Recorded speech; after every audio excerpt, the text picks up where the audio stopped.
বলুন তো পৃথিবীর সব থেকে বড় পাপ কি? শিরক, তাই না? একটা লোক শিরক করলো, ওই ব্যাপারে আল্লাহ প্রথমে হিসাব নেবে না। বেদাত ভয়ঙ্কর পাপ, এর ব্যাপারে আল্লাহ জিজ্ঞেস করবে না। ব্যভিচার, এর ব্যাপারে আল্লাহ তাআলা জিজ্ঞেস করবেন না। সুদ, এর ব্যাপারে প্রথম জিজ্ঞেস করবেন না। অথচ হযরত মুহাম্মদ সাল্লাল্লাহু আলাইহি ওয়াসাল্লাম তিনি বলেছেন, 1 টাকা যদি কেউ সুদের খায়, তার মায়ের সঙ্গে ব্যভিচার করলে যে পাপ হয়, ওই পাপ তার আমলনামাতে তুলে দেওয়া হয়। এত বড় কথা বলার পরেও প্রথমে এই হিসাব হবে না। প্রথম হিসাব হবে কিসের? না, প্রথম হিসাব হবে এই নামাজের।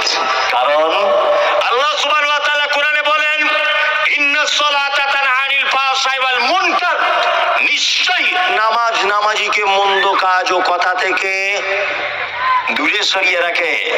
ওই জন্য আল্লাহ জানে যে এর প্রথমে যদি আমি না বলি যে তুমি নামাজ পড়ো, আর ও যদি বলে হ্যাঁ পড়ি, তাহলে যে নামাজি তার ভিতরে সুদ থাকতে পারে না, তার ভিতরে খুন থাকতে পারে না, তার ভিতরে ব্যভিচার থাকতে পারে না।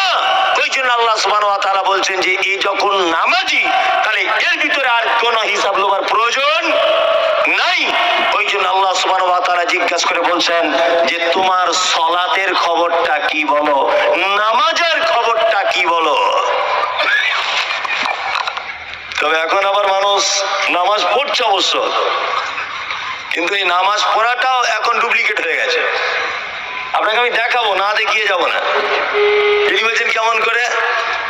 গ্রামগঞ্জে ঘটনা ঘটে, বর্ষা মানে তাঁতের খরাতে মাঠে ধান লাগায় তো আপনাদের দিকে, কিছু কিছু জায়গায় লাগায় না। আমাদের ওখানে ডিপ টিউবওয়েলে পানি নিতে হয়, ডিপ টিউবওয়েলে। তা একজন নামাজি মসজিদের মুয়াজ্জিন আজান দিয়ে ফজরের নামাজ পড়ে মাঠে গেছে। সারা রাত লাইন দিতে হবে বলে ও যায়নি। পানি নিতে হবে সিরিয়াল বাই, প্রথমে এর জমিতে, তারপর ওর জমিতে, তারপর ওর জমিতে। একজনের জমির পানি তলার দিক দিয়ে সরু লাইন করে নিজের জমিতে নিচ্ছে, আর ওই জায়গাটা জমির আলের উপরে নামাজ পড়তে দাঁড়িয়েছে। মানে ও বুঝতে পারছে এত চালাক লোক যে সামনের দিক দিয়ে যেন কেউ না চলে আসে। আচ্ছা বলুন, আমি যদি এখন নামাজ পড়ি, সামনের দিক দিয়ে কেউ যাবে? ভয়ে যাবে? এ হচ্ছে নামাজি। কি নামাজি? আবার এরকম কিছু নামাজি আছে, মসজিদে এসে ঢুকে বলছে বিয়াদব কোথাকারে, কাতার বেঁকাতে নেই, হাদিস আছে তুই জানি না? হ্যাঁ, কাতার বেঁকাবি না। অথচ জমির আল কেটে এই রকম করে বেঁকিয়ে দিয়েছে, নিজের দিকে করে নিয়েছে। এরকম লোক আছে না নেই?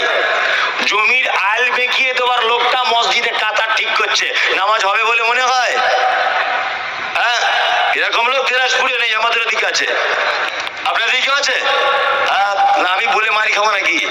অত বোকা লোক আমি নয়, এটা আপনার মুখ থেকেই বলাবো। হ্যাঁ, এটা নামাজি।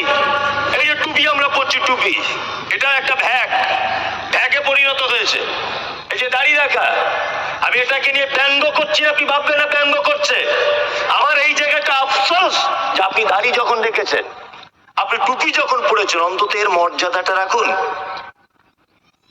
গত 2 বছর আগে কুরবানির গরু কিনতে গেলাম একটা হাটে, কেমন চলছে দেখুন, হাটে গরু কিনতে গেলাম কুরবানির। তা বললাম ভাই কত দাম? এটা অরিজিনাল ঘটনা, এটা বানানো নয়, অরিজিনাল। তাই বললাম কত? বলছে 30,000। তাই বলছি একটু কম করে হবে না? আমি তো একাই দেবো, আমি তো ভাগ টাক না, একাই দেবো, একটু কম করে নেন। আমাকে তখন বলছে মনি সাহেব মাথায় টুপি আর দাঁড়িয়ে রেখে আমি মিথ্যা কথা বলবো? আমি 28,000 টাকায় কিনেছি গরুটা, 2,000 টাকা আপনার কাছে চেয়ে নিচ্ছি, যদি দেন দেন, না হলে না দেন, আপনি হুজুর মানুষ আর কি বলবো। আমি তখন ভাবছি টুপি আর দাড়িওয়ালা মানে পুরো ফেরেশতা, এর কাছে ঠকার কোনো ভয় নেই। ভয় আছে? কোনো ভয় নেই ঠকার। না, আমি কি করলাম, কচ করে 29,000 টাকা দিলাম যে ভাই 1,000 টাকা কম দেন। তাহলে ঠিক আছে তাই দেন হুজুর। বাড়ি নিয়ে চলে এসেছি। তা কুরবানি গরু একটা বাড়িতে সবাই আনন্দ করে দেখে, বাড়িতে তো গরু ছাগল নেই। তা আমি আবার তাড়াতাড়ি করে 10টা-12টা শ্যাম্পু কিনে নিয়ে চলে এসেছি। আমার আব্বাকে বলছি, আব্বা আমি তো ভয়ে যেতে পারছি না গরুটার পাশে, আব্বা তুমি দড়িত করে বাঁধো, গরুটাকে ভালো করে গোসল করিয়ে দিই মোটরে পানি দিয়ে।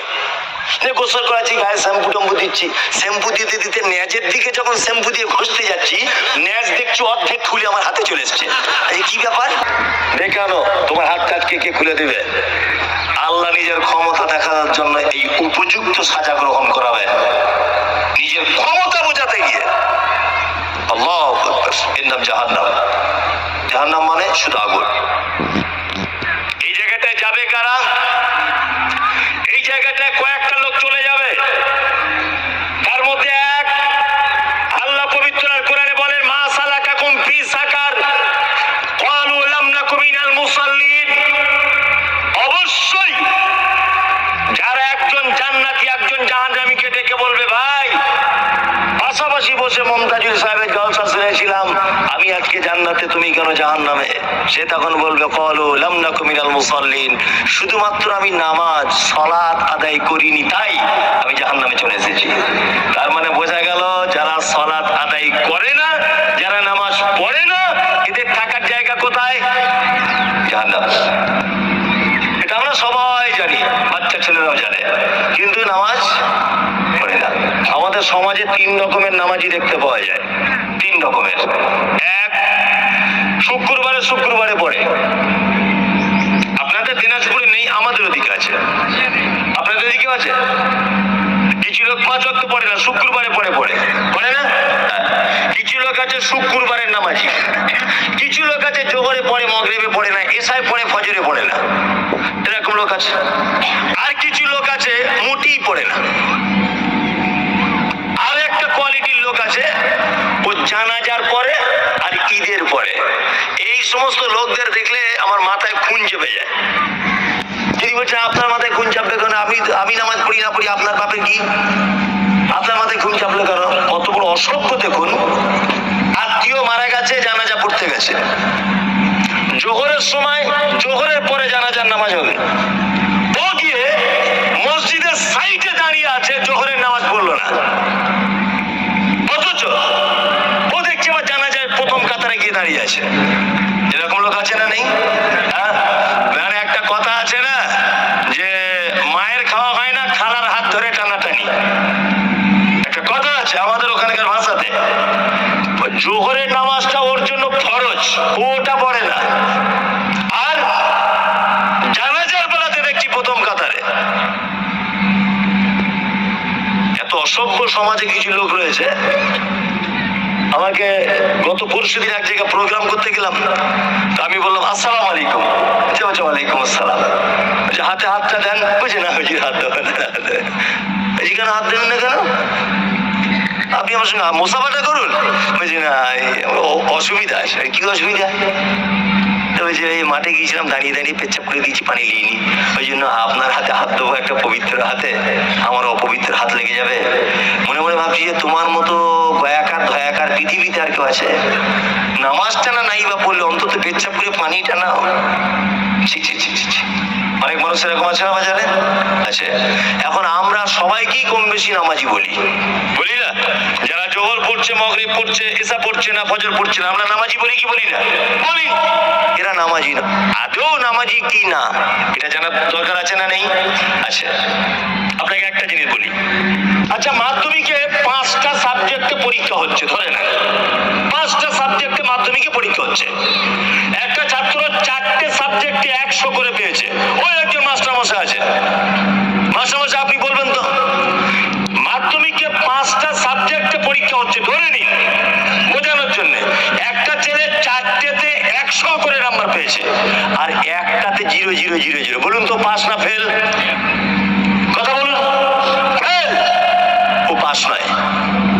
4টেতে 100 করে পেয়েছে, একটাতে 0, মানে 4 ওয়াক্ত নামাজ পড়েছে, জোহরে আসতে পারেনি, 0, ওই বেনামাজি। বোঝাতে পেরেছি আপনাকে? ও 3 ওয়াক্ত এসেছে, ফজরে আর আসরে আসতে পারেনি, ও কি? ও বেনামাজি। সালাত বাধ্যতামূলক। মাদ্রাসায় যখন পরীক্ষা দিতাম, তখন মাদ্রাসায় প্রশ্ন করা হতো, প্রশ্ন পেপারে লেখা থাকতো 3 नंबर का सवाल, 3 नंबर सवाल का जवाब देना वाजिब है। থাকতো না এরকম? মানে তুমি আর অন্য প্রশ্নের উত্তর দিতে পারো না পারো, এই 3 নম্বর প্রশ্নের উত্তর দেওয়াটা অবশ্যই দিতেই হবে। যদি কেউ না দেয় তাহলে সে পাশের যোগ্য নয়, অসম্ভব। ঠিক যেমন সারা পৃথিবীতে কোরআন হাদিস ইবাদতের জগতে যত ইবাদত আছে, আল্লাহ সুবহানাহু ওয়া তাআলা বলছেন তার ভিতরে নামাজ বাধ্যতামূলক।